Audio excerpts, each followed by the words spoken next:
Fight பார்த்தீங்கன்னாக்க நம்ம Jackie Chan ஜெட்ஸியோட படங்கள் ஹாலிவுட் படங்கள்லாம் எப்படி இருக்குமோ அதே மாதிரி இந்த ஜேம்ஸ் பாண்ட் படம்லாம் பார்த்தீங்கன்னா அவரோட கண்ணு மட்டும்தான் நடிக்கும். மக்கள் மனதில் முதல்வராக இருந்து கொண்டு இருப்பவர் தான் இந்த லீடர். ஆட்சிக்கு வராமலே புரட்சி தலைவர் மாதிரி இந்த புரட்சி நாயகன் லெஜண்ட் அவர்கள். நீங்க சீமான் அண்ணன் அவர்களை தோக்கடிச்சீங்கன்னாக்க உங்களுடைய தாய் தந்தையை தோக்கடிப்பதற்கான சமம். நீங்க ஜெயிச்சதுக்கு அப்புறம் தயவு செய்து மெரினா பீச்ல நம்ம சாட்டை துரைமுருகன் அவர்களுக்கும் பிக் பாஸ் ஜூலி அவர்களுக்கும் செலவு வைக்கிறீங்க.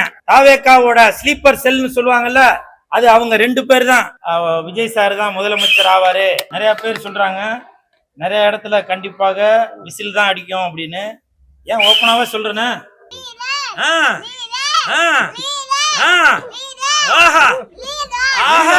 இந்த லீடர் படம் கிட்டத்தட்ட 4 வாரத்தை தொட போகுது.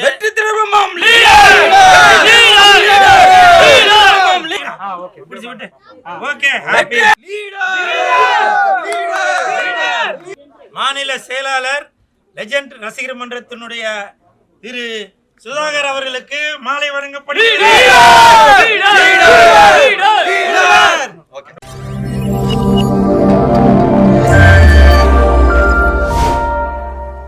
கெட்ட விஷயங்கள் பண்ணாதான் மக்களுக்கு எதுவும் டிஸ்டர்பா இருக்குமோ அப்படின்னு சொல்லி நினைப்போம். ஆனா இது ஒரு நல்ல விஷயம். இந்த படம் லீடர் படம் 30வது நாளை தொடர்ந்து வெற்றிகரமா ஓடிட்டு இருக்கிறதுனால பொதுமக்களுக்கு இனிப்பு கொடுத்து சந்தோஷப்படுத்துறோம் அப்படின்ற ஒரு நோக்கத்துல தான் நாங்க பொதுமக்களுக்கு இனிப்பு கொடுத்தது. இப்ப நீங்க இந்த கேள்வி கேட்குறீங்களே, ஒரு லீடர் படம் ஒரு வெற்றி படம் ஓடுனதுக்காக நாங்க மக்களுக்கு ஸ்வீட் கொடுக்குறோம், அது டிஸ்டர்பான்னு கேக்குறீங்களே. இதே நீங்க ஒரு அரசியல்வாதியை பார்த்து நீங்க கேட்க முடியுமா?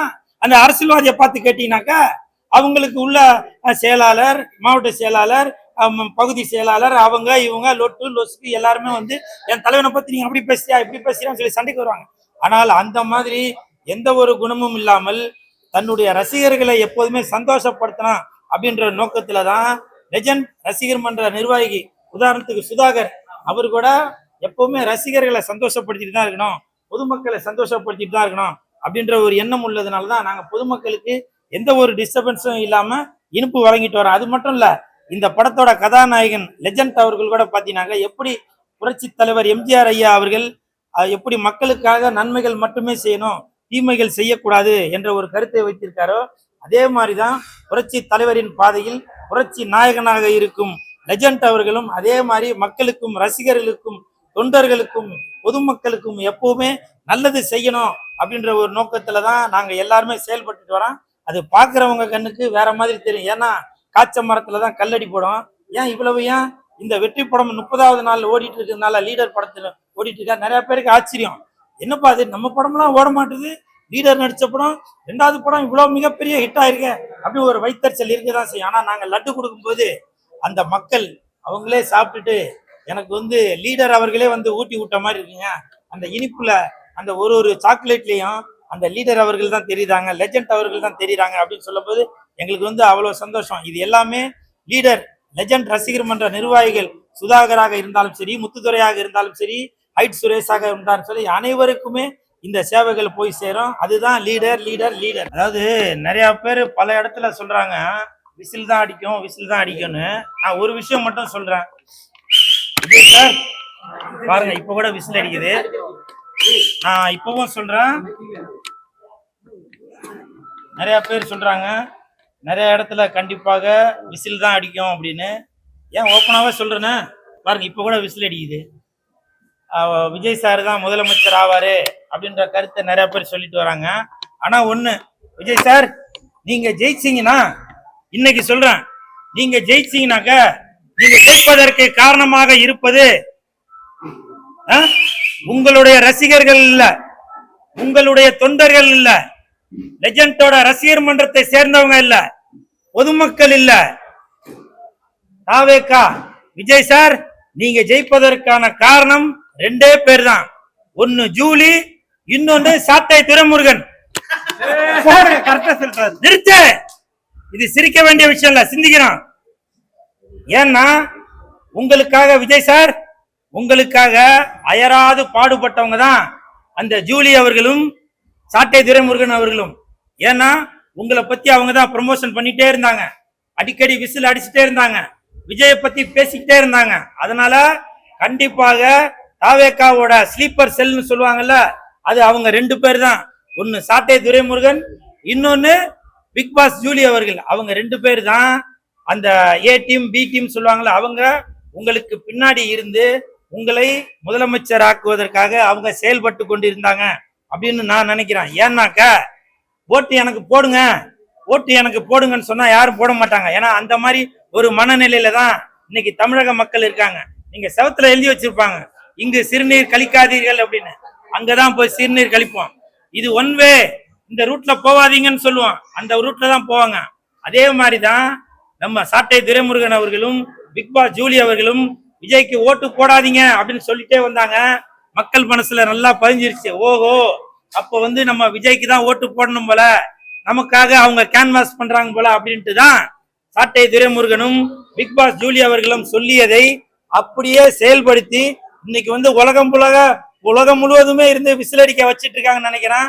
அதனால எனக்கு தெரிஞ்சு விஜய் சார் அவங்க ஆட்சியை பிடித்தால் அதற்கு காரணம் 2 பேர் தான். விஜய் சார் அப்ப சொல்லிட்டு இருப்பாரு 2 பேருக்கு நடுவுல தான் போட்டி அப்படின்னு. இப்ப நான் சொல்றேன், விஜய் சார் ஜெயிப்பதற்கு 2 பேர் தான் காரணம். ஒன்னு பிக் பாஸ் ஜூலி, இன்னொன்னு சாட்டை துரைமுருகன். அப்படிதான் நானும் நினைக்கிறேன். அதனால விஜய் சார் நீங்க ஜெயிச்சிட்டீங்கன்னாக்க என்னுடைய ரிக்வெஸ்ட், இது வந்து லெஜண்ட் ரசிகர் மன்றத்தை சேர்ந்தவங்க மூலமா சொல்ல, நான் இந்த கூல் சுரேஷ் உங்களுடைய ரசிகனாக, கூல்னு செயின் போட்டதுனால உங்களுடைய ரசிகனாக உங்கள்ட்ட ஒரு ரிக்வெஸ்ட் ஒன்னு கேக்குறேன். நீங்க ஜெயிச்சதுக்கு அப்புறம் தயவு செய்து மெரினா பீச்ல நம்ம சாட்டை துரைமுருகன் அவர்களுக்கும் பிக் பாஸ் ஜூலி அவர்களுக்கும் செலவு வைக்கிறீங்க. ஏன்னா இது ஒரு மிகப்பெரிய வெற்றியை உங்களுக்கு வந்து தேடி கொடுத்திருக்காங்க. பிக் பாஸ் ஜூலி அவர்களும் சாட்டை துரைமுருகனும் மறந்து விடாதீர்கள், மறந்தும் இருந்து விடாதீர்கள். உங்களுடைய 2 சிலைகளையும் ஒன்னான அந்த மெரினா பீச்ல வைக்க வேண்டும் என்று தாழ்மையுடன் கேட்டுக்கொள்கிறேன். தலைவரை பத்தி சொல்லணும்னா, ஆயிரக்கணக்கான இளைஞர்களுக்கு வேலை வாய்ப்பை உருவாக்கி கொடுத்திருக்காங்க. அதுல நானும் ஒருத்தன். ஆயிரக்கணக்கான இளைஞர்களை குழந்தைங்களை படிக்க வைக்காரு தலைவர், அதையும் பண்ணிக்கிட்டு இருக்காங்க. அதனால தலைவருடைய ஆர்வத்தினால நாங்க தலைவருக்கு சேவை செய்தோம். அதே மாதிரி எத்தனையோ குழந்தைங்களை படிக்க வச்சுட்டு இருக்காரு தலைவர், நிறைய குழந்தைகளை படிக்க வைக்காரு. அதனால தலைவருடைய ஒரு செயல்பாட்டை பார்த்து நாங்களாம் இளைஞர்கள் தலைவருடைய பணியில நாங்க செஞ்சுக்கிட்டு இருக்கோம். தலைவரோட படம் இன்றைக்கு 30வது நாள் ஒரு வரலாறான வெற்றி, 100வது நாளை நோக்கி போய்கிட்டு இருக்கு. அதனால எங்க ரசிகர் மன்ற சார்பாக இன்றைக்கு ஒரு இனிப்புகள் வெட்டி ஒரு சிறப்பாக கொண்டாடணும். லெஜண்ட் ரசிகர் மன்ற நிர்வாகி சுதாகராக இருக்கட்டும், முத்துதுரையாக இருக்கட்டும், ஐட் சுரேஷாக இருக்கட்டும், எல்லாருமே மக்களோட பணியில ஒரு நலத்திட்டங்கள் தொடர்ந்து நாங்க செய்துகிட்டே தான் இருப்போம். அது வெயில் காலமாக இருந்தாலும் சரி, மழை காலமாக இருந்தாலும் சரி, எப்பவுமே மக்கள் பணியில் மக்களின் நலனில் ஒரு அக்கறை கொண்டு நம்முடைய லெஜண்ட் ரசிகர் மன்ற நிர்வாகி சுதாகர் அவர்கள் எப்போதுமே தன்னுடைய தொண்டுகளை செய்து கொண்டே தான் இருப்பார். நான் சொல்லக்கூடாதுன்னு நினைக்கிறேன், நிறைய பேர் சும்மா வாய் வார்த்தைக்காக, கேமராக்காக நான் தமிழன் அப்படின்னு சொல்லிட்டு வராங்க. ஆனால் நீங்க சீமான் அண்ணன் அவர்களை தோற்கடிச்சீங்கன்னாக்க உங்களுடைய தாய் தந்தையை தோற்கடிப்பதற்கான சமம், உங்களுடைய தாய் நாட்டை பாகிஸ்தான்காரனுக்கு விற்றதாக சமம். புரியுதுங்களா? நமக்காக எத்தனை வருஷம் வெயிலையும் மழையிலையும் புயல்லையும் அவ்வளவு பாடுபட்டு இருந்தார் அந்த சீமான் அண்ணன் அவர்கள். நான் இப்பவும் சொல்றேன், அந்த நாம் தமிழர் கட்சிக்காக நான் சப்போர்ட் பண்ணி பேசல, அந்த தனி ஒரு மனிதன் அந்த சீமான் அண்ணன் அவர்களுக்காக சொல்றேன். மற்ற தலைவர்கள் கூட, அரசியல் தலைவர்கள் கூட தேர்தல் அறிக்கையில வெறும் பேப்பரை மட்டும் தான் காமிச்சாங்க. ஆனா அண்ணன் சீமான் அவர்கள் நான் முதலமைச்சர் ஆனால் மக்களுக்கு என்னென்ன செய்வேன் என்று ஒரு வீடியோ மூலமாக மக்களுக்கு அந்த கருத்தை சொன்னார். நான் முதலமைச்சர் ஆனா இதெல்லாம் பண்ணுவேன், கிராம மக்களுக்கு இதை பண்ணுவேன், படிச்ச மக்களுக்கு இதை பண்ணுவேன் அப்படின்னு. அந்த விவசாயிகளாக இருந்தாலும் சரி, உழவர்களாக இருந்தாலும் சரி, மீனவர்களாக இருந்தாலும் சரி, எந்த ஒரு தொழில் செய்பவன் எல்லா தொழிலாளிகளுக்குமே பக்க துணையாக இருப்பேன் அப்படின்னு சொல்லி ஒரு உறுதிமொழி கொடுத்தாரு. ஆனால் ஏதாவது இந்த எலெக்ஷன்ல ஒரு தவறுதலான ஒரு செய்தி வந்தால் நீங்க உன்னுடைய அண்ணனை இழந்து விட்டீர்கள், உங்களுடைய சித்தப்பாவை இழந்து விட்டீர்கள், உங்களுடைய பெரியப்பாவை இழந்து விட்டீர்கள். நான் இன்னைக்கு சொல்றேன், நீங்க எழுதி வச்சுங்க. இவ்வளவு நாள் நமக்காக பாடுபட்டவர் அண்ணன் சீமான் அவர்கள். அவர் நீங்க தோற்கடிச்சீங்கன்னாக்க உங்க தாய் நாட்டை நீங்க விட்டதுக்கான சமம். அவ்வளவுதான் நான் சொல்ல முடியும். விஜய்க்கு ஓட்டு போட்டா தாய்நாட்டு விட்டது. இல்ல அவர் வந்து சார் வந்து இப்ப வந்து நான் இன்னமும் சொல்றேன், நான் விஜய் சாரோட ரசிகன், அது எல்லாருக்குமே தெரியும். இருந்தாலும் விஜய் சாரை நான் எப்பவுமே விட்டு கொடுக்க மாட்டேன். புதுசா வரவங்களுக்கு ஒரு வாய்ப்பு கொடுக்கணும் அப்படின்னு சொல்லி எல்லாரும் சொன்னீங்க. அதே மாதிரி சீமான் அவர்களும் அவரும் புதுசா தானங்க வராரு, அவருக்கு ஒரு வாய்ப்பு கொடுத்துருக்கலாம்ல. விஜய் சாரு கொடுத்தது எனக்கு சந்தோஷம் தான். அதே மாதிரி மு.க. ஸ்டாலின் ஐயா அவர்கள் வந்தாலும் எனக்கு சந்தோஷம் தான். எடப்பாடி ஐயா அவர்கள் வந்தாலும் எனக்கு சந்தோஷம் தான். ஆண்டவனே வந்து ஆட்சி அமைச்சாலும் நம்ம உழைச்சாதாயா சோறு. லீடர் அப்படிப்பட்ட ஒரு மனிதன் தான் இந்த லெஜண்ட் அவர்கள். இன்னைக்கு நான் ஆட்சிக்கு வந்தா உங்களுக்கு அதை செய்வேன், நான் ஆட்சிக்கு வந்தா உங்களுக்கு இதை செய்வேன்னு நீங்க அறிக்கையில கொடுத்துட்டு இருக்கீங்களே, ஆனால் ஆட்சிக்கு வராமலே புரட்சி தலைவர் மாதிரி இந்த புரட்சி நாயகன் லெஜண்ட் அவர்கள் இன்றும் லட்சக்கணக்கான மக்களுக்கு தன்னால் முடிந்த உதவியாக வேலை வாய்ப்புகள் வழங்கி கொண்டிருக்கிறார். பல குடும்பங்களை வாழ வைத்துக் கொண்டிருக்கிறார். பல சிறுவர் சிறுமிகளை படிக்க வைத்துக் கொண்டிருக்கிறார். அப்படிப்பட்ட ஒரு மனிதன் தான் இன்ன வரைக்கும் மக்கள் மனதில் முதல்வராக இருந்து கொண்டிருப்பவர் தான் இந்த லீடர், இந்த லெஜண்ட் அவர்கள். கிட்டத்தட்ட 30 நாள் ஆயிருக்கு.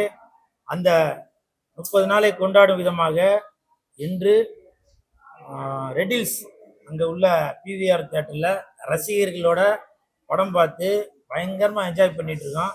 ஏன்னா இன்னைக்கு எவ்வளோ பெரிய ஹீரோஸ் படங்கள் கூட ஒரு வாரம் இல்லை ஒரு 10 நாள் அவ்வளோதான் தாக்கு பிடிக்குது. ஆனால் தன்னுடைய 2வது படத்திலேயே லெஜண்ட் அவர்கள் வெற்றிகரமாக அவருடைய முத்திரையை பதித்து இன்னைக்கு 30வது நாள்ல இன்னைக்கு நான் தியேட்டர்ல வந்து பார்க்கும்போது கூட ஹவுஸ் ஃபுல்லா போயிட்டு இருக்கு. அப்படி ரசிகர்களுக்கு ஏற்ற மாதிரி ஒரு ஜனரஞ்சகமான கதையை கொடுத்திருக்காரு இயக்குனர் துரை செந்தில்குமார் அவர்கள். அதே மாதிரி அந்த கதாபாத்திரத்துக்கு உயிர் கொடுத்து நடித்திருப்பவர் லெஜண்ட் அவர்கள். அந்த லீடர், அந்த கதாபாத்திரம் நீங்க பார்க்கும்போது படத்துல வந்து மாறன், சக்திவேல் அப்படின்ற கதாபாத்திரம் தான் நம்மளுடைய மனசுலே தெரியும். அந்த அளவுக்கு கச்சிதமாக அந்த கேரக்டருக்கு பொருந்திருக்காரு. அந்த அந்த கதாநாயகனாக நடித்துள்ள லெஜண்ட் அவர்கள் அந்த கதாபாத்திரத்தை பார்க்கும்போது ஹாலிவுட்ல உள்ள நடிகர்கள் எல்லாம் நீங்க ஃபார் எக்ஸாம்பிள் பார்த்தீங்கன்னா இந்த ஜேம்ஸ் பாண்ட் படம்லாம் பார்த்தீங்கன்னா அவரோட கண்ணு மட்டும்தான் நடிக்கும், அது கண்ணு மட்டும்தான் நடிக்கும். அந்த மாதிரி அவருடைய நடிப்பு பக்காவா இருக்கு. அதே மாதிரி ஃபைட்டு பார்த்தீங்கன்னாக்க நம்ம ஜாக்கி ஜான், ஜெட்லியோட படங்கள், ஹாலிவுட் படங்கள்லாம் எப்படி இருக்குமோ அதே மாதிரி பக்காவா இந்த படத்துல ஆக்ஷன், ரொமான்ஸு, காமெடி இது எல்லாமே நல்லா சூப்பரா நடிச்சிருக்காரு லெஜண்ட் அவர்கள்.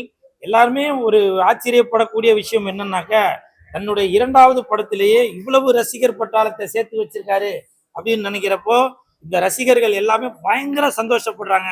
அதற்கு காரணம் லெஜண்ட் அவர்கள் தான். தன்னுடைய நடிப்பால் என்னால இப்படியும் ஒரு நடிப்பை கொடுக்க முடியும் அப்படின்ற ஒரு விஷயத்த இந்த லீடர் படமா கொடுத்திருக்காரு.